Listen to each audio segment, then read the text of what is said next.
How did D'Angelo, the man who once made the world fall silent with nothing but a whisper of his voice, spend his final days? On October 14th, 2025, the music world fell into mourning. Michael Eugene Archer, known to millions as D'Angelo, the soul visionary, who redefined R&B and gave birth to an entire genre, neo-soul, passed away at the age of 51 after a long and courageous battle with pancreatic cancer. His family confirmed the news in a statement to Variety. The shining star of our family has dimmed his light for us in this life.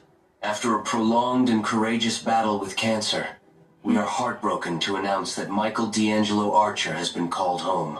From Brown Sugar and Lady to the haunting sensuality of Untitled How Does It Feel, D'Angelo didn't just sing, he summoned something sacred. His music blurred the line between gospel and desire, between the church and the body. And behind that quiet genius was a man torn between light and darkness, creation and self-destruction. Today, the world says goodbye to the voice that carried both passion and pain. A voice that taught an entire generation how to feel again. The voice that once defined neo-soul has finally gone silent. Before the world called him D'Angelo, he was simply Michael Eugene Archer, a quiet boy from Richmond, Virginia, born on February 11th, 1974.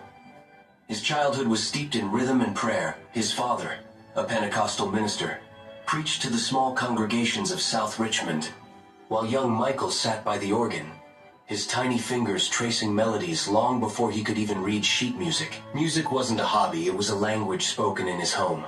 At the age of 3, he began learning the piano. By 10, he was already performing in church, blending the spirit of gospel with a curiosity that reached beyond the hymns. His mother recalled that he would often stay behind after services, experimenting with the chords, as if searching for something divine hidden inside every note. As a teenager, D'Angelo was drawn to the world outside the church, the pulsing energy of hip-hop and the soulful echoes of Marvin Gaye, Prince, and Curtis Mayfield. He formed a local group called Intelligent, Deadly But Unique, IDU, where he honed not only his voice but also his confidence as a songwriter and multi-instrumentalist. At 16, he stepped onto the legendary stage of Amateur Night at the Apollo Theater in Harlem and won, not once but 3 times in a row.